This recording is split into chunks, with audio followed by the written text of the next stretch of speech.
بسم الله الرحمن الرحيم.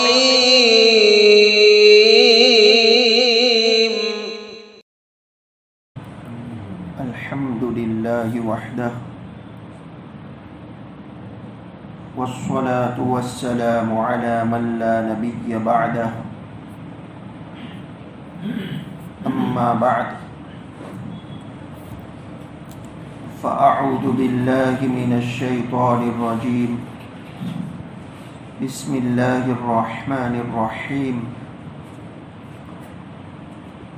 مثلهم كمثل الذي استوقد نارا فلما أضاءت ما حوله ذهب الله بنورهم وتركهم في ظلمات لا يبصرون. صم بكم عمي فهم لا يرجعون.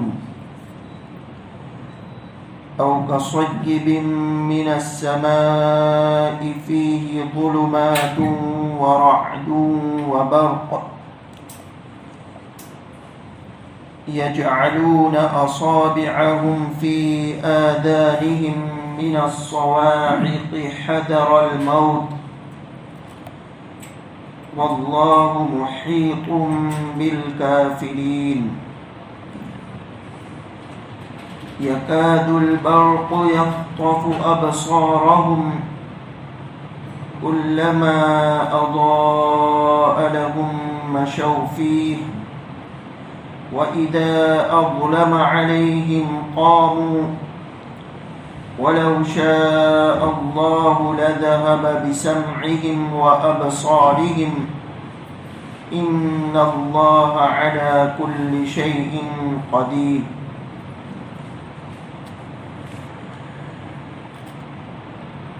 ان کی مثال اس شخص کی سی ہے جس نے ایک آگ روشن کی، پھر جب اس آگ نے اس کے ماحول کو روشن کر دیا تو اللہ تبارک و تعالی نے ان کا نور سلب کر لیا اور انہیں اندھیریوں میں چھوڑ دیا کہ انہیں کچھ سجائی نہیں دیتا. وہ بہرے ہیں، گونگے ہیں، اندھے ہیں، چنانچہ اب وہ واپس نہیں آئیں گے.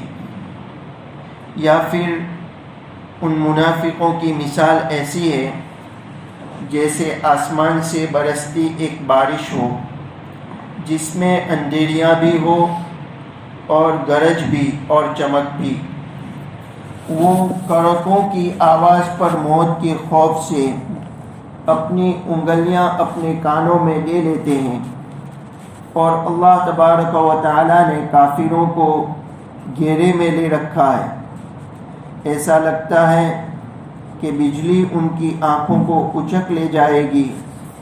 جب بھی بجلی ان کے لیے روشنی کر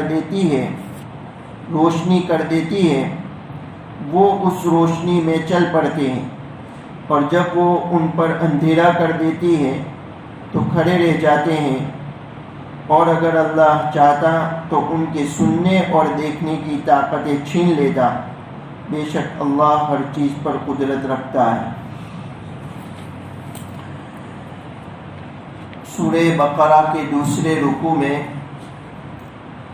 منافقین کا تذکرہ چل رہا ہے. ان آیات میں منافقین کی دو مثالیں بیان کی گئی. منافقین کی دو قسمیں تھیں. ایک کٹر منافقین، پکے منافقین جنہوں نے کفر پر رہنا طے کر لیا تھا. پہلی مثال ان منافقین کی ہے. منافقین کی دوسری قسم تھی ڈھیلے منافقین. کبھی مسلمانوں کی فتح دیکھ کر اسلام کی طرف لپکتے تھے، مائل ہوتے تھے، اور جب خود غرضی غالب ہوتی تھی تو پیچھے ہٹتے تھے.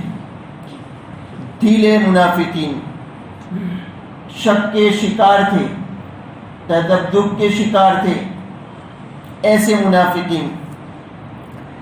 دوسری مثال ان کی بیان کی گئی. پہلی مثال کا حاصل یہ ہے جیسے ایک آدمی خطرناک جنگل میں چل رہا ہے اور خطرات سے بچنے کے لیے اس نے آگ جلائی.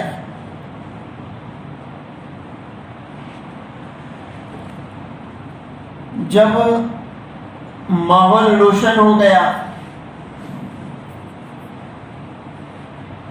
سب کچھ نظر آنے لگا، خطرات سے وہ مامون ہو گیا، تو وہ آگ بجھ گئی اور وہ اندھیریوں میں رہ گیا. یہی حال کتر منافقین کا ہے کہ بظاہر ایمان لا کر انہوں نے آگ روشن کی، بظاہر ایمان لے آئے، یہ انہوں نے آگ روشن کی، مسلمانوں کی گرفت سے بچ گئے. یہ ماحول روشن ہو گیا کہ وحی الہی نے ان کا بھانڈا پھوڑ دیا.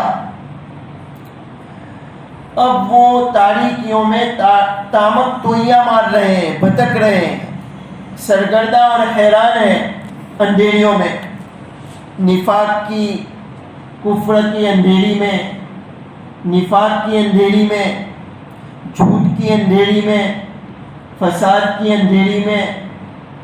یہ اندھیریوں میں وہ بھٹک رہے ہیں، ان کو کچھ سجھائی نہیں دیتا کہ کیا کرے.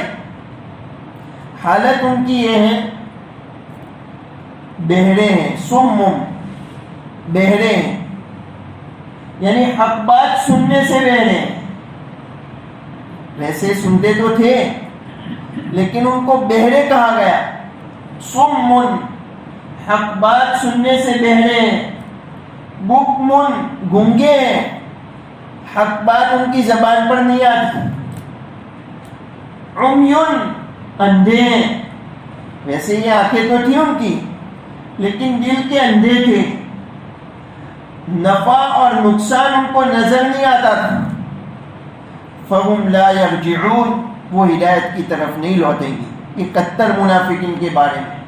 ایسے مدینہ میں منافقین تھے جن کی فہرست اور لسٹ نبی اکرم صلی اللہ علیہ وسلم نے حذیفہ ابن الیمان رضی اللہ تعالی عنہ کو دی تھی، فہرست بتلائی تھی.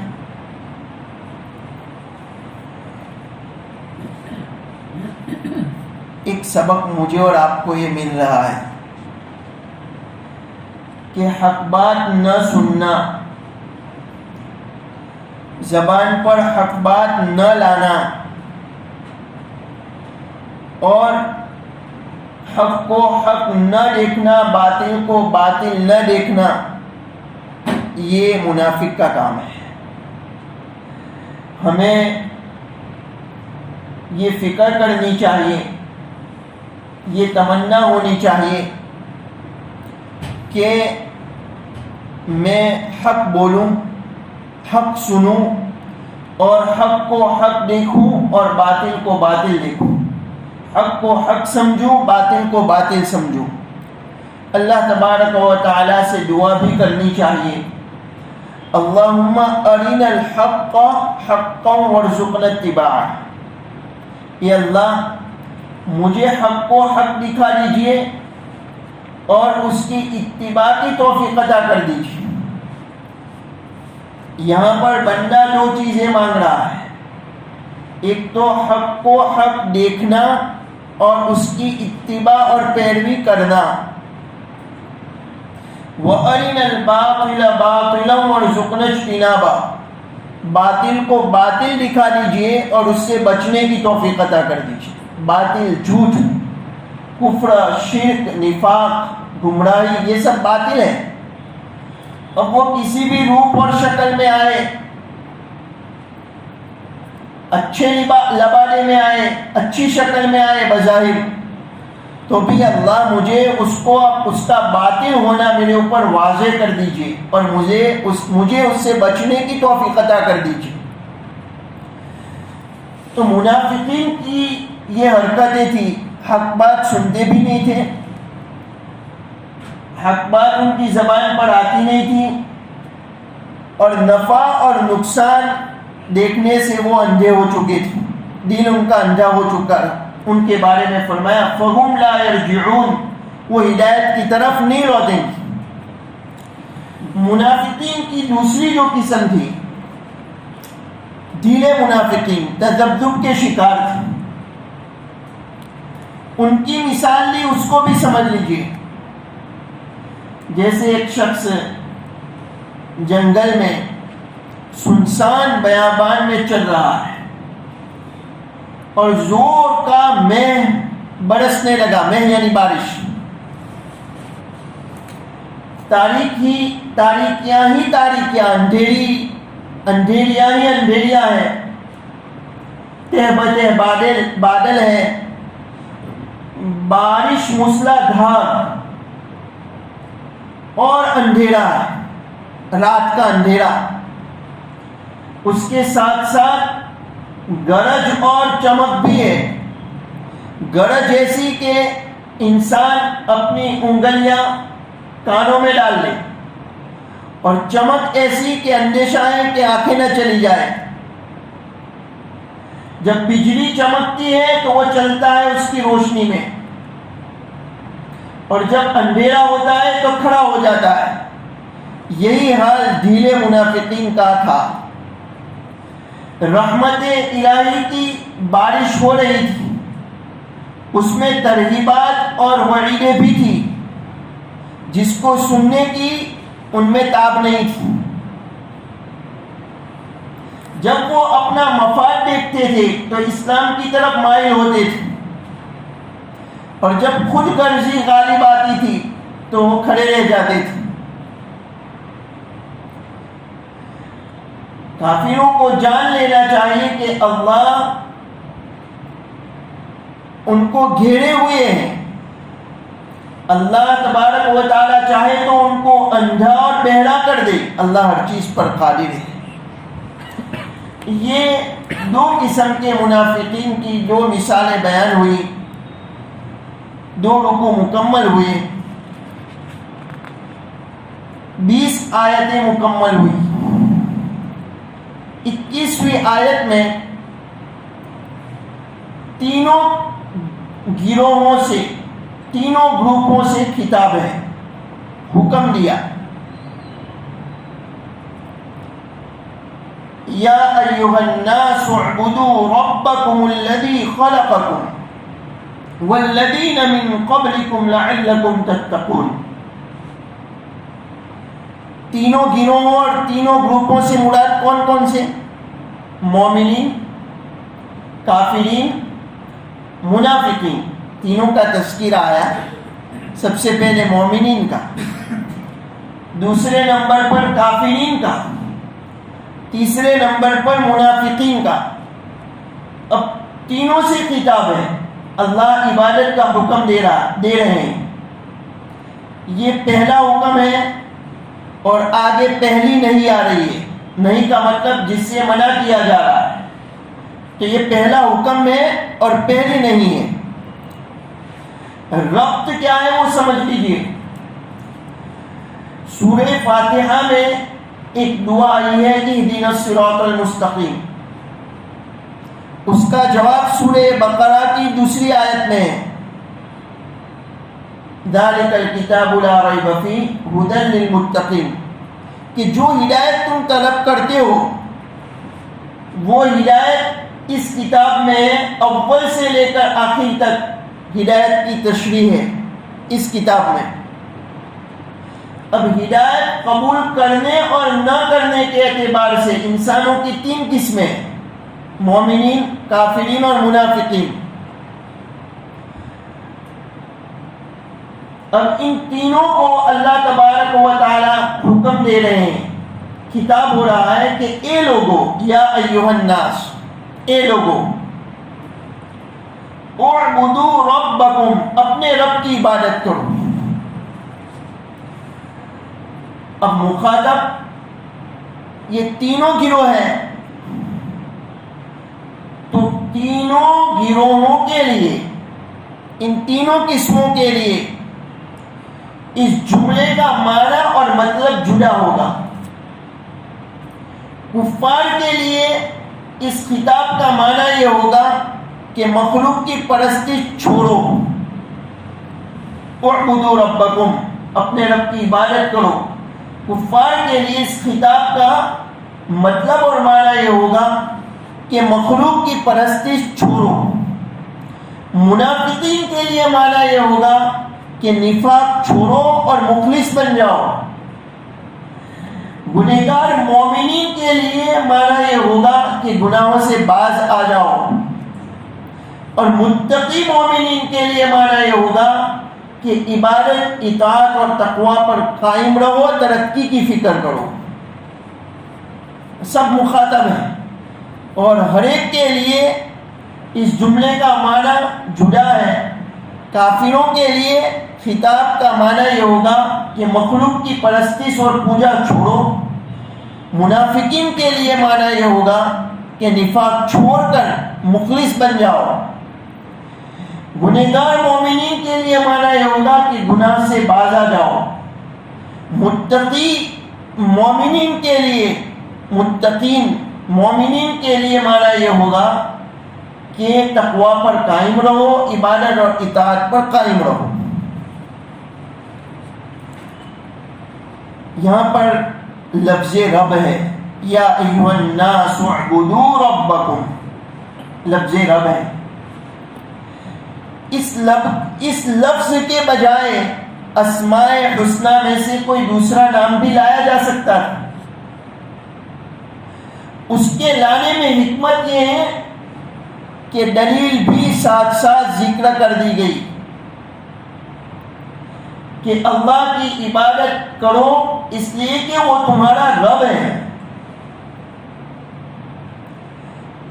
وہی ذات پرورش کی کفیل ہے جو انسان کو ایک نطفے اور قطرے سے ایک حسین اور جمیل، خوبصورت اور بولنے اور سننے والا انسان بنانے والی ذات ہے۔ اس کے سوا اور کوئی مخلوق اور کوئی پتھر اور کوئی مورتی ایسی نہیں ہے جو انسان کی پرورش کرے، انسان کی ترقی اور بقا کے وسائل مہیا کرے، سامان عطا کرے، انسان باقی رہے، زندہ رہے، اس بقا کے سامان اور وسائل مہیا کرے، اس کو عطا کرے، یہ ذات اللہ ہی ہے۔ اگر انسان غور کرے تو انسان کو یقین ہو جائے گا کہ اللہ کے سوا کوئی رب نہیں ہے۔ انسان اگر غور کرے تو یقین ہو جائے گا، اس نتیجے پر پہنچے گا کہ اللہ کے سوا کوئی رب نہیں ہے، کوئی پروردگار نہیں ہے، اللہ ہی رب ہے، پروردگار ہے، اور اس کے سوا کسی اور غیر اللہ کا پروردگار ہونا یہ اس کا وہم و گمان ہی نہیں ہو سکتا۔ غیر اللہ کا، مخلوق کا پروردگار ہونا، پرورش کرنے والا ہونا، رب ہونا، اس کا وہم و گمان ہی نہیں ہو سکتا۔ اس لیے کہ جتنی بھی مخلوق ہے وہ محتاج ہے، جتنی بھی مخلوق ہے وہ محتاج ہے۔ اب ایک محتاج دوسرے محتاج کی حاجت روائی کیسے کر سکتی ہے؟ ایک مخلوق، ایک محتاج دوسرے محتاج کی حاجت روائی کیسے کر سکتا ہے؟ اس لیے فرمایا کہ اے لوگوں اپنے رب کی عبادت کرو جو پرورش کرنے والا ہے، جو قطرے سے تم کو ایک حسین جمیل بولنے سننے والا انسان بنانے والا ہے، جو تم کو عدم سے وجود دینے والا ہے، جو بقا اور ترقی کے سامان دینے والا ہے، اس رب کی عبادت کرو۔ آگے رب کی صفات خاصہ بیان فرما کر، خاص صفات یعنی وہ صفات جو رب کے علاوہ کسی میں نہیں، صفات خاصہ بیان فرما کر اس مضمون کی اور توضیح فرماتے ہیں، وضاحت فرما دی گئی۔ فرمایا الذی خلقکم والذین من قبلکم لعلکم تتقون، اسی رب نے تم کو پیدا کیا، الذی خلقکم، اسی رب نے، یہ لوگوں اپنے اس پروردگار کی عبادت کرو جس نے تمہیں پیدا کیا۔ یہاں پر سمجھ لیجیے کہ اللہ تبارک و تعالی نے انسان کو ماں کے پیٹ کی اندھیریوں میں اور گندگیوں میں ایسا خوبصورت، حسین، جمیل اور پاکیزہ انسان بنایا کہ فرشتے بھی اس کی پاکی پر رشک کریں۔ یہ اللہ ہی کر سکتے ہیں، اللہ کے علاوہ کوئی نہیں کر سکتا۔ فرمایا الذی خلقکم، جس رب نے تمہیں پیدا کیا، والذین من قبلکم، اور ان لوگوں کو پیدا کیا جو تم سے پہلے گزرے، تمہارے آباء و اجداد، تمہارے باپ دادا، ان کو بھی اللہ نے پیدا کیا۔ یہاں پر پہلے لوگوں کا تذکرہ ہے، بعد کے لوگوں کا تذکرہ نہیں ہے، من بعدکم نہیں ہے۔ اشارہ اس بات کی طرف ہے کہ یہ امت آخری امت ہے، اس کے بعد کوئی نئی امت نہیں آئے گی، نئی امت پیدا نہیں ہوگی، یہ آخری امت ہے۔ چونکہ نبی کریم صلی اللہ علیہ وسلم خاتم النبیین ہیں، تو یہ امت بھی آخری امت ہے، اس لیے من قبلکم کا تذکرہ ہے، من بعدکم کا تذکرہ نہیں ہے۔ آگے فرمایا لعلکم تتقون، تاکہ تم متقی بن جاؤ۔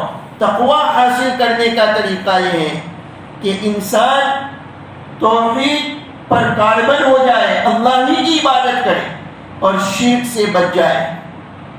تقوی حاصل کرنے کا طریقہ یہ ہے کہ ہر وقت یہ امر پیش نظر رکھے کہ اللہ تربیت کرنے والے ہیں، پرورش کرنے والے ہیں، اور میں اس کی تربیت کا محتاج ہوں، ایک لمحے کے لیے بھی میں اس کی تربیت اور پرورش سے بے نیاز اور مستغنی نہیں ہوں۔ اللہ رب ہے، پالنہار ہے، پالنے والے ہیں، ہر وقت یہ امر پیش نظر رکھے کہ اللہ تربیت کرنے والے ہیں، پرورش کرنے والے ہیں، میں اس کی تربیت کا محتاج ہوں، ایک لمحے کے لیے بھی اس کی تربیت سے بے نیاز اور مستغنی نہیں ہوں۔ یہاں پر لعل کا لفظ ہے، لعلکم تتقون۔ لعل کا معنی، لعل امید کے معنی میں آتا ہے، امید، رجا، جبکہ ایمان اور اعمال صالحہ پر نجات اور جنت کا اللہ کا وعدہ ہے۔ ایمان اور اعمال صالحہ اگر انسان اپنائے گا، اعمال صالحہ کرے گا، ایمان لا کر نیک اعمال کرے گا، تو نجات اور جنت کا اللہ کا وعدہ یقینی ہے۔ تو پھر یہاں پر لعل جو امید کے معنی میں اس کو لانے میں کیا حکمت ہے؟ تو مفسرین فرماتے ہیں کہ امید کے عنوان سے، امید کا عنوان لا کر یہ بتلا دیا گیا کہ انسان کا عمل اپنی ذات میں نجات کی قیمت نہیں ہو سکتا، انسان کا عمل اپنی ذات میں نجات اور جنت کی قیمت نہیں ہو سکتا۔ انسان جو جنت میں پہنچے گا اور انسان کو جو نجات ملے گی اس کا اصل سبب فضل خداوندی ہے. اس کا اصل سبب فضل خداوندی ہے. ایمان اور عمل اس فضل کی علامت ہے. ایمان اور عمل اس فضل کی علامت ہے. تو یہاں پر لعل کا لفظ ہے جو امید کے معنی میں، جبکہ ایمان اور عمل پر نجات تو اللہ کا وعدہ ہونے کی وجہ سے، ایمان اور عمل پر نجات یہ وعدہ الہی ہونے کی وجہ سے یقینی ہے. اللہ کا وعدہ ہے جو ایمان لائے گا، نیک عمل کرے گا، اس کو جنت ملے گی. یہ تو اللہ کا وعدہ ہے، اس لیے یہ چیز تو یقینی ہے. لیکن پھر بھی یہاں پر لعل کا لفظ لا کر امید کے عنوان سے یہ بتلا دیا گیا کہ انسان کو جو نجات ملے گی اور جو جنت ملے گی وہ انسان کا عمل اپنی ذات میں اس نجات کی قیمت نہیں بن سکتا. اللہ کا فضل اس کا اصل سبب ہے. ایمان اور عمل اس فضل کی علامت ہے. فرمایا اے لوگو اپنے اس پروردگار کی عبادت کرو جس نے تمہیں اور ان لوگوں کو پیدا کیا جو تم سے پہلے گزرے ہیں تاکہ تم متقی بن جاؤ. اس آیت میں ان نعمتوں کا تذکرہ کیا جو انسان کی ذات سے متعلق ہے. اس کے بعد والی آیتوں میں ان نعمتوں کا تذکرہ ہے جو گرد و پیش کی چیزوں سے متعلق ہے، آس پاس کی چیزوں سے متعلق ہے.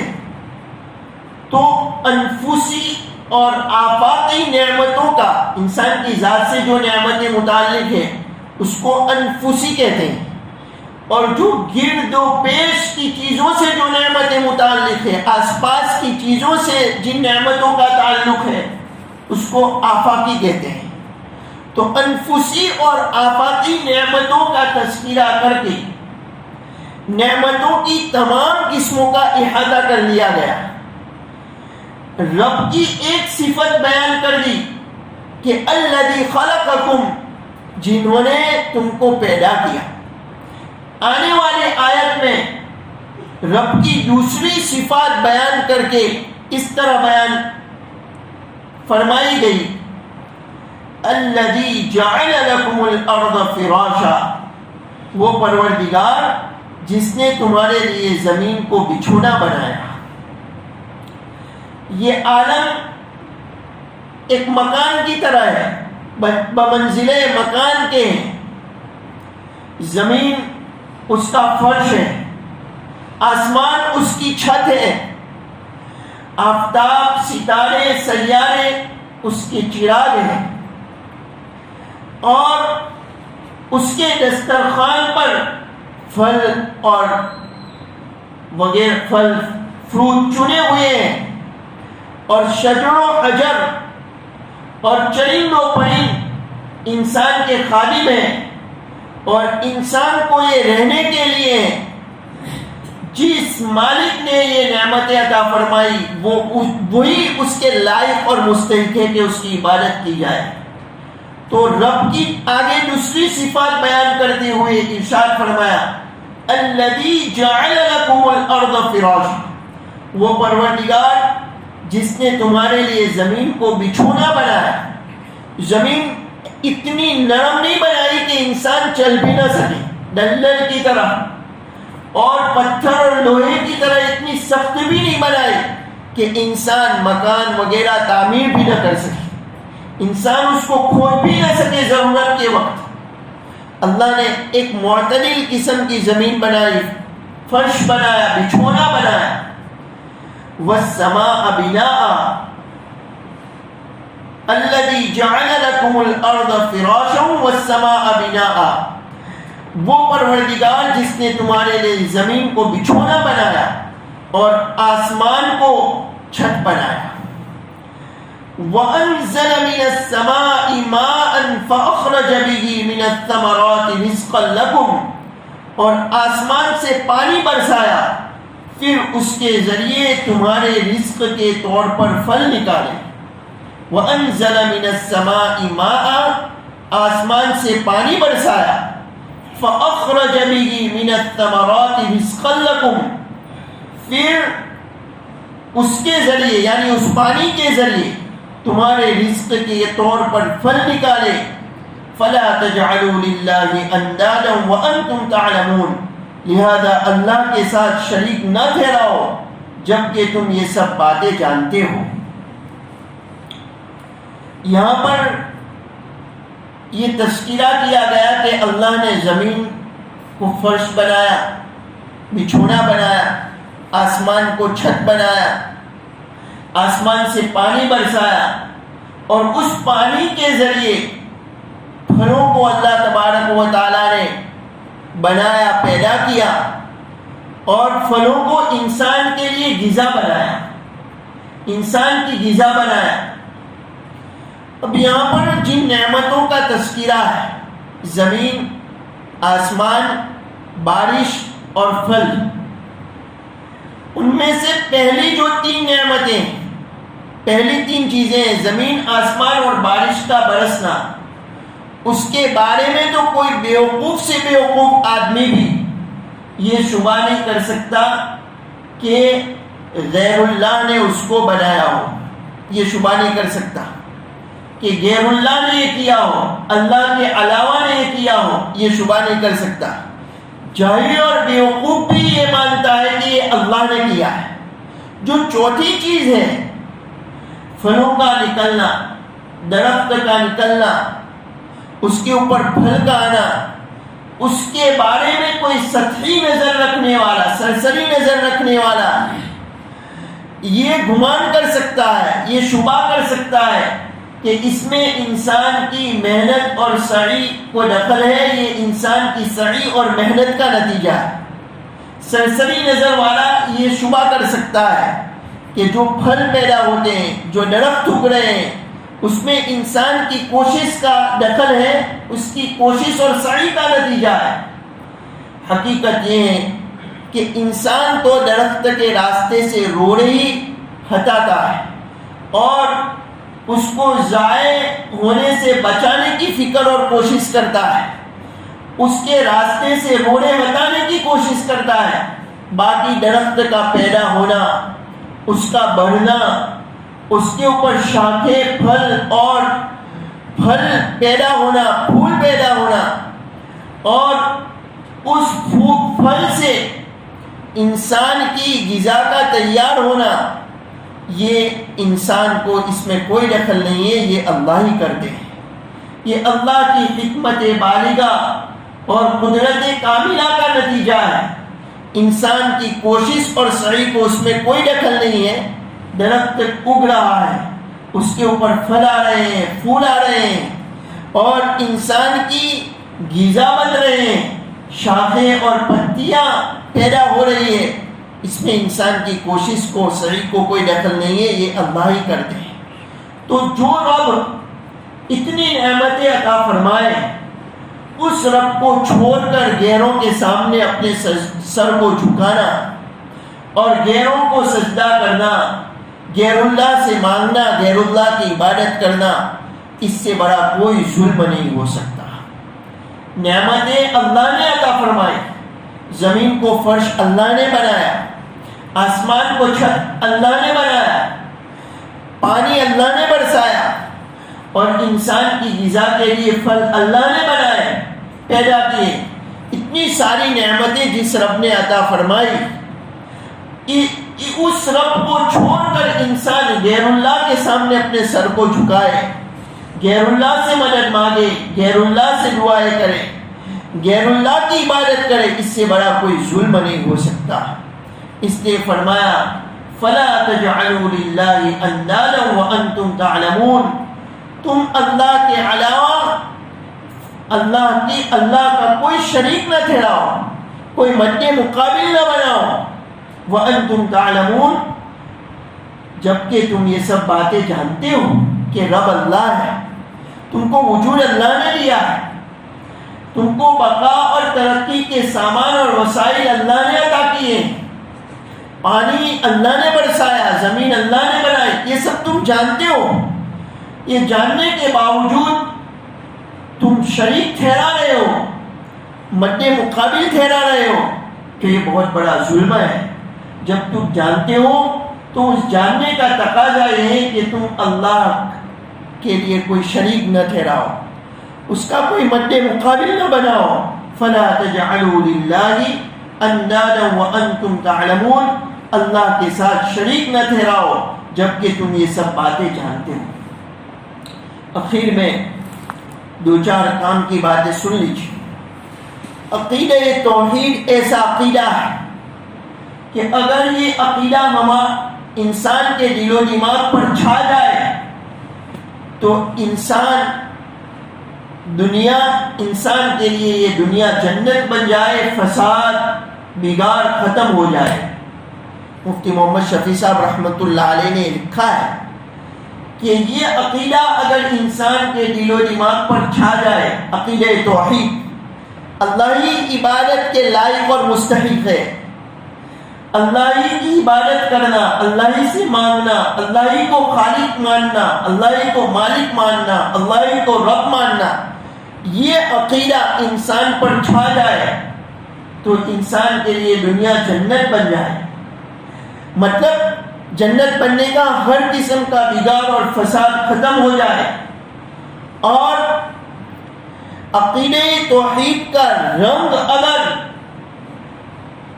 انسان کے اوپر رچ جائے تو انسان بڑی سے بڑی طاقت سے نہ گھبرائے، بڑی سے بڑی طاقت سے مرعوب نہ ہو، بڑی سے بڑی طاقت کا خوف نہ رکھے، اور اللہ کے سوا کسی سے نہ ڈرے۔ یہ عقیدہ توحید کا فائدہ ہے۔ اخیر میں یہ بھی سن لیجئے کہ عقیدہ توحید کے صحیح ہونے کے لیے یہ ماننا ضروری ہے کہ اللہ ہی خالق ہے۔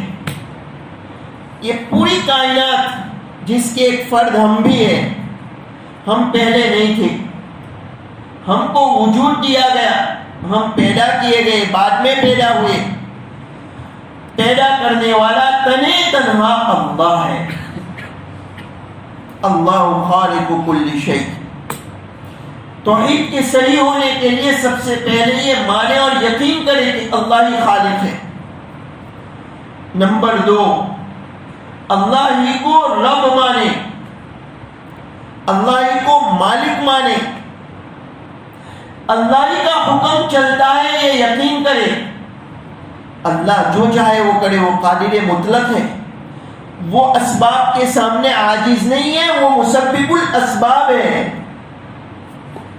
اسباب کو پیدا کرنے والے تو اللہ ہے، مسبب الاسباب اللہ ہے، وہ اسباب کے سامنے عاجز نہیں ہے۔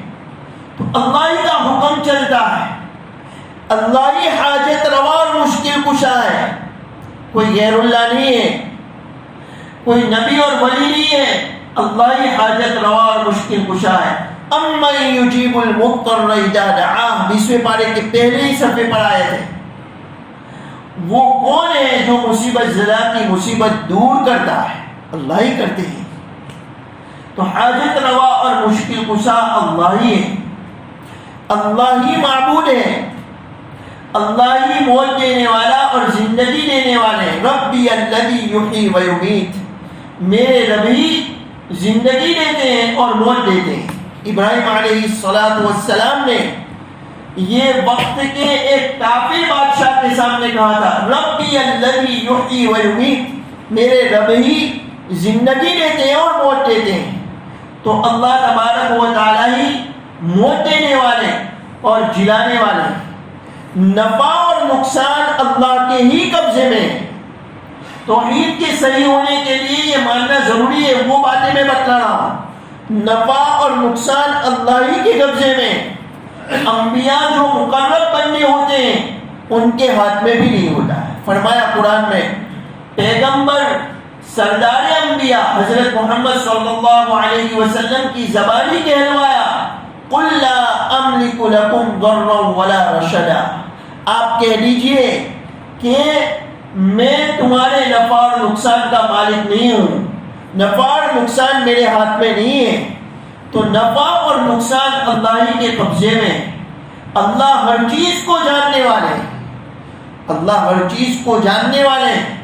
انسان بہت ساری چیزیں انسان کے علم کے دائرے سے باہر ہوتی ہے، لیکن اللہ ہر چیز کو جاننے والے ہیں. اللہ تبارک و تعالیٰ کا کوئی ہمسر نہیں. اللہ کا کوئی ہمسر نہیں. اللہ بیوی سے بچوں سے پاک ہے. وَأَنَّهُ تَعَالَى جَدُّ رَبِّنَا مَا اتَّخَذَ صَاحِبَةً وَلَا وَلَدًا. ہمارے رب کی شان بہت بلند ہے. اس نے نہ کسی کو بیوی بنایا نہ کسی کو اولاد بنایا. وہ بیوی بچوں سے پاک ہے. توحید کے صحیح ہونے کے لیے یہ بھی ماننا ضروری ہے. آگے اللہ اوتار نہیں لیتے. بہت سے لوگ اللہ کے برگزیدہ بندوں کی محبت میں غلو کر لیتے ہیں اور خدائی صفات کا ان کو حامل سمجھ لیتے ہیں اور ان کے بارے میں یہ عقیدہ قائم کر لیتے ہیں کہ اللہ نے انسان کی شکل میں اوتار لیا. نعوذ باللہ من ذالک. اللہ اوتار نہیں لیتے. اللہ ہی قانون بنانا اور قانون دینا یہ اللہ ہی کا کام ہے. قانون دینا اور قانون بنانا، کسی چیز کو حلال کرنا کسی چیز کو حرام کرنا یہ اللہ ہی کا کام ہے. یہ نبی اور ولی کا بھی کام نہیں ہے. کسی چیز کو حلال کرنا کسی چیز کو حرام کرنا یہ اللہ ہی کا کام ہے. اللہ کے سامنے اس کی اجازت کے بغیر کوئی سفارش نہیں کر سکتا. یہ ساری باتوں کو ماننا پڑے گا تب عقیدہ توحید سے تب توحید صحیح ہوگی.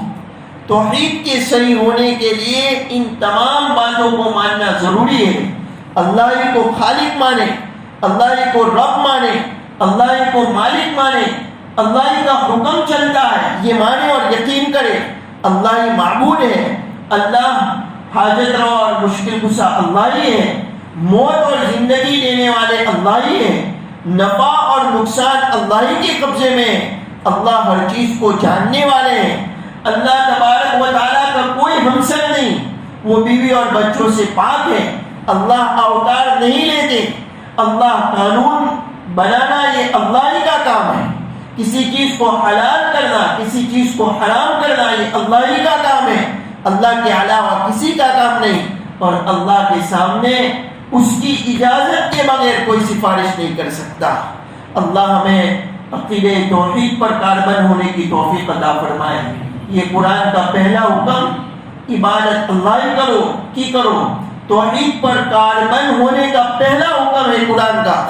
اور یہ پہلی نہیں ہے، یعنی جس سے روکا گیا وہ شرک سے روکا گیا. یہ اسلام کی بنیادی تعلیم ہے. توحید اور توحید پر کاربند ہونا اور شرک سے بچنا یہ اسلام کی بنیادی تعلیمات میں سے ہیں. اللہ ہمیں ہر قسم کے شرک سے بچنے کی توفیق عطا فرمائے. شرک جلی سے بھی اور شرک خفی سے بھی، بڑے شرک سے بھی اور چھوٹے شرک سے بھی. چھوٹا شرک کیا ہے؟ ریاکاری، دکھلاوا، لوگوں کو دکھانے کے لیے نیک کام کرنا، اپنے نام کے لیے نیک کام کرنا، واہ واہ تعریف کے لیے نیک کام کرنا، ہائی لائٹ ہونے کے لیے نیک کام کرنا.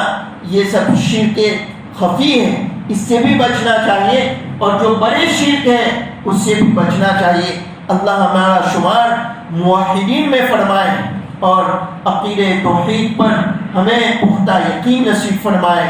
اللہ عقیدہ توحید کا رنگ ہمیں ایسا رچا دے، اس رنگ میں ہم ایسے رچ جائیں کہ کسی بڑی سے بڑی طاقت کا ہم خوف نہ رکھے، اس سے مرعوب نہ ہو، اللہ ہی سے ڈرے اور اسی کو راضی کرنے کے لیے ہم کام کرنے والے بنے. سبحان اللہ و بحمدہ، سبحانک اللہم و بحمدک، ونشہد ان لا الہ الا انت، نستغفرک و نتوب الیک.